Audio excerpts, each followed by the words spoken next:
Welcome to another episode of Muzbuzz TV, and I'm in the middle of Camden, Northwest London, with the band Louellen. Hi. Hi. So, would you like to introduce yourselves to the world, as no one seems to know who Louellen actually is? So I'm Richard. No, I play guitar in Louellen. Yeah. I mean, feel free. It's your microphone. Okay. Great. So that's me done. Yeah, I'm Christian and I play guitar and I sing. Thanks. I'm Joss, I play drums. I'm Harry, I play bass. So why the name Louellen? Like, how did who came up with the name, and how did you settle on the name? We got the name from a film called No Country for Old Men, which we're all big fans of, and Also the book.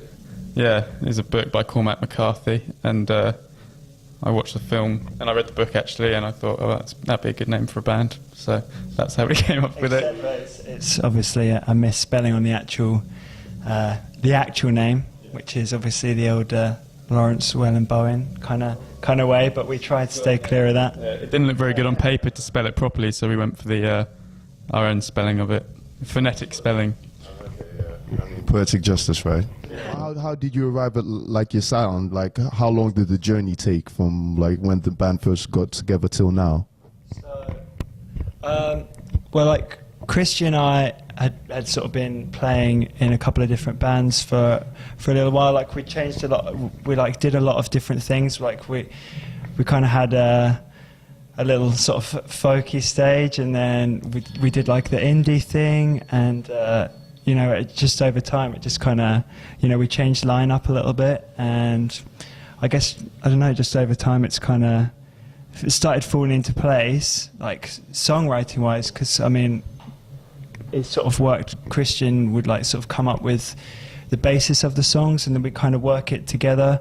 And then recently, obviously, we've got these two lovely new chaps, which has all sort of helped bring the sound together to the way it is now, I guess. I mean, do you guys want to add on that? I think the sound definitely changed when Joss joined the band, because before Joss joined we didn't have a drummer, so we used a drum machine, which wasn't very ideal, but we didn't really have any other option because every other drummer that would come into the band didn't really fit. And then when Joss finally joined the band, it changed the whole songwriting process, I think. I think that it just kind of, I think like as we got a bit older as well, like taste sort of matured. And I guess it's just kind of, it works from influencing like that as well, you know, kind of what we're listening to and things like that. Yeah, I guess it just kind of works along those lines really. So just kind of grow into it a bit really, and end up at what we've got at the moment.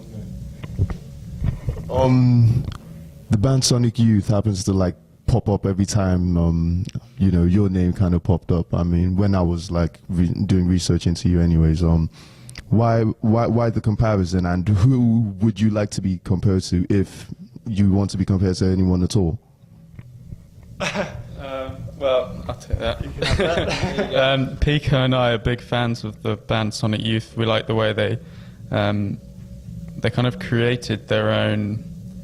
I don't want to say sound because it's a boring word, but kind of like a texture. Yeah, they're almost like they have like such a huge following and stuff, and it's the way they use their sounds, like noises and like kind of avant-garde feedback sounds and stuff, that we found quite interesting, because we've never really been big fans of bands that do like these half an hour long guitar solos. Like that doesn't really impress us so much, but if someone can make feedback sound really good for about 10 minutes, then that kind of impresses us, and so we got a lot of inspiration from that, I suppose. And as far as being compared to bands, I think getting compared to Sonic Youth is pretty much, well, I don't know, it's a big compliment. Yeah. It's kind of a strange thing because I'd never actually really like sort of when we come up with a song to actually think, okay, this is you know, this is getting a bit too close to sort of like our influences. I mean, it always seems to kind of draw on that without even really sort of noticing. It's not like an intentional kind of, oh, let's go for what that is. But I think just everyone listening, it's okay. Just everyone listening to their own kind of thing, just subconsciously kind of brings it in. And I mean, I guess because like a couple of us like the same kind of bands, you know, it just kind of shines through a little bit. So talk about like your gigs. Have you ever like done a show outside London?